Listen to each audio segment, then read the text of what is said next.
Steve Domenico in the Room podcast with Christine Ferea, Misfit, 3-1 BKFC, #1 ranked women's fighter in the world. Christine, first time on the show, a pleasure. Yeah. How you doing?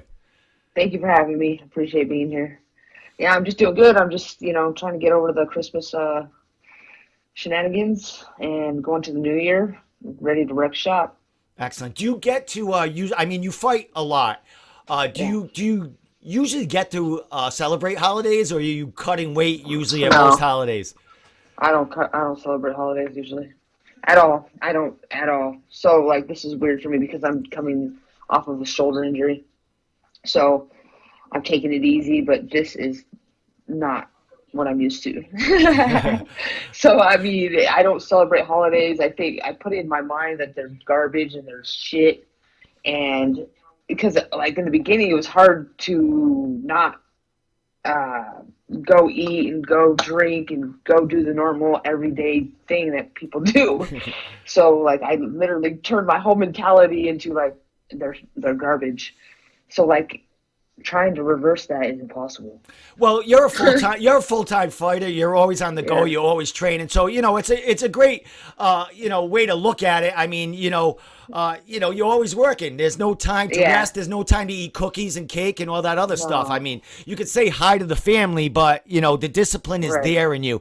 So, Christine, you talked about a shoulder injury. Is that something that's been nagging? Did it come off your last fight? What's going on with that?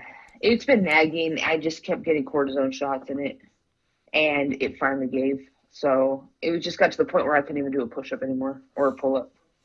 So I was like, okay, it's time. I figured during COVID I might as well do it because everything's slower.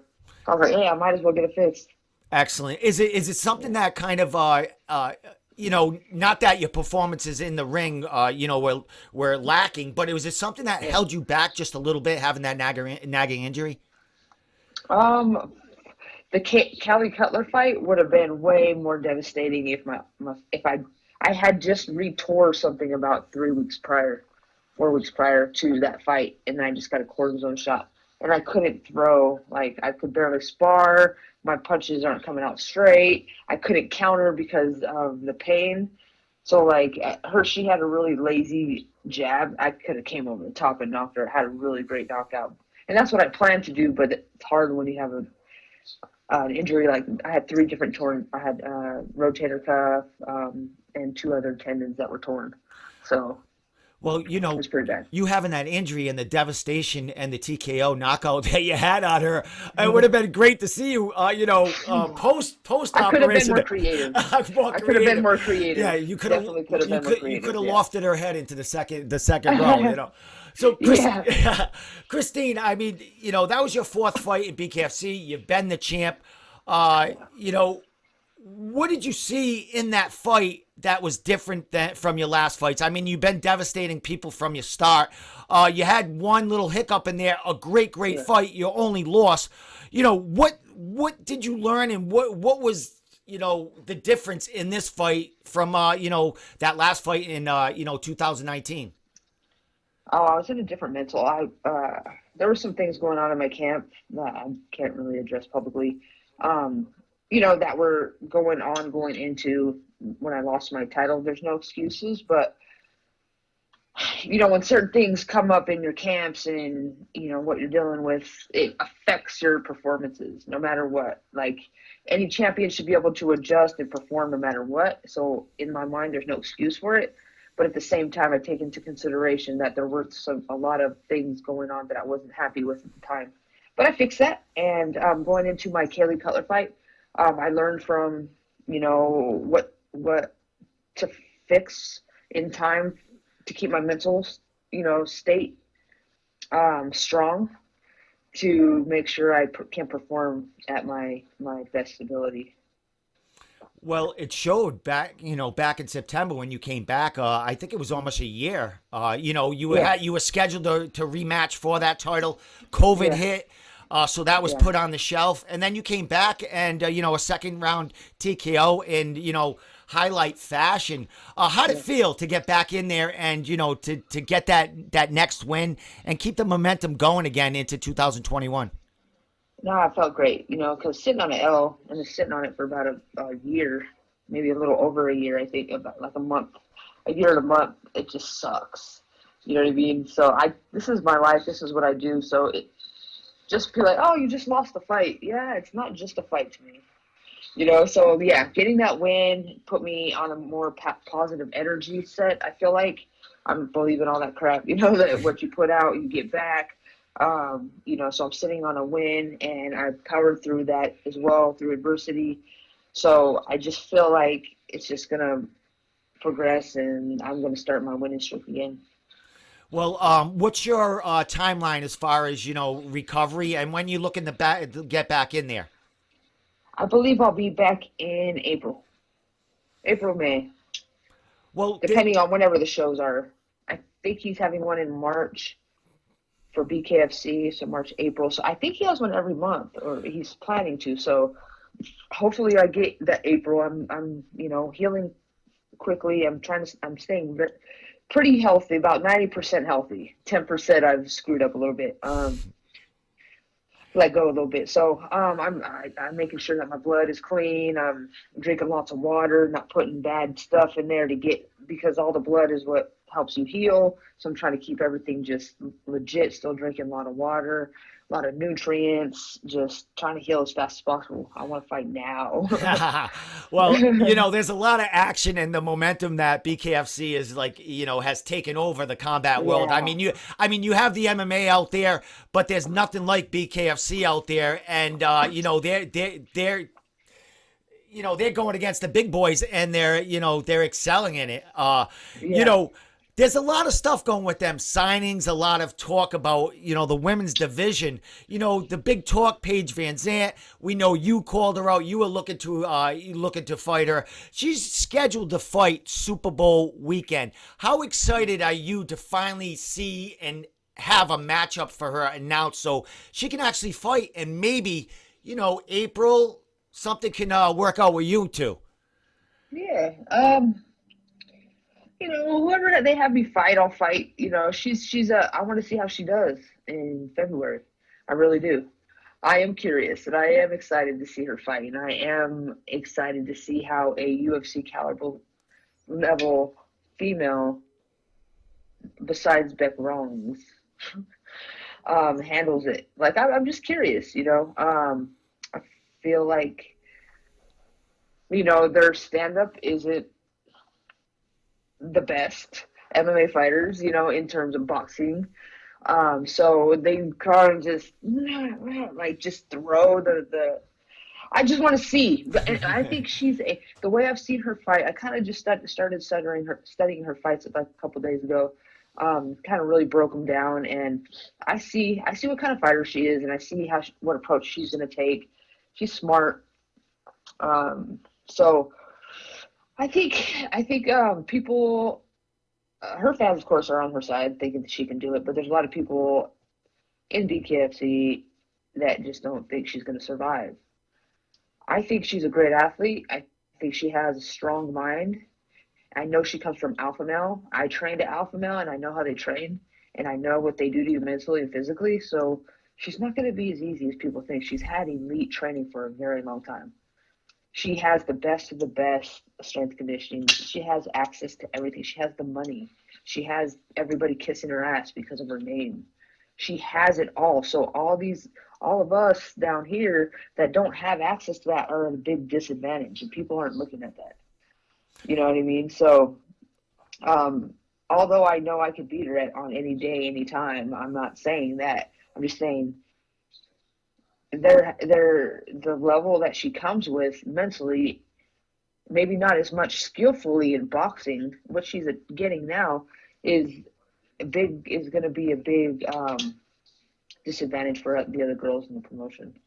Now, they haven't announced an opponent for her yet in February. There are some rumors going out there. What would you think? It being her first fight. What do you think what kind of matchup you think they're gonna set her up with? Do you think they're gonna set her up with maybe someone in the organization again that's already been here, or someone from the outside that's kind of learning the game also? I think I've heard talks of Rachel. I'm sure you saw that. Rachel Ostovich. I mean, they, Rachel's tough. You know what I mean? But I think she's a little big for Paige.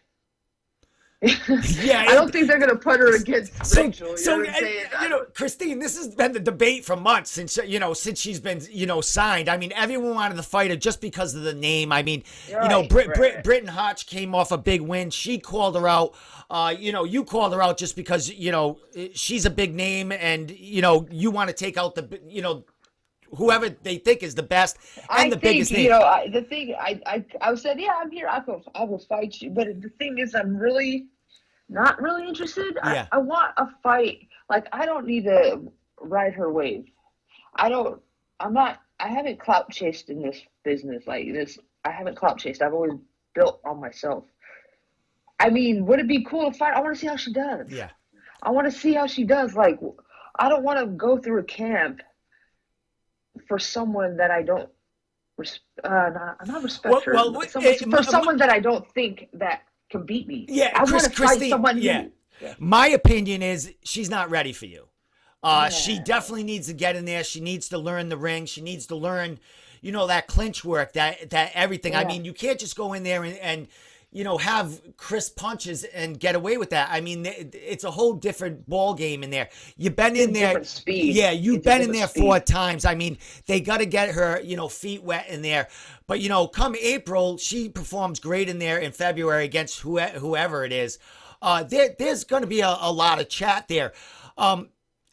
She still might not be at your level, but it'll be a fun fight, and it'll be a huge fight for you and her. Yeah, no, I know it would be. And I know it would be a huge fight, but just let her develop because that's how I just let her develop. And it's great. They're bringing these big names. I'm not hating on them, dude. Yeah. I'm not hating on them because we need them over here.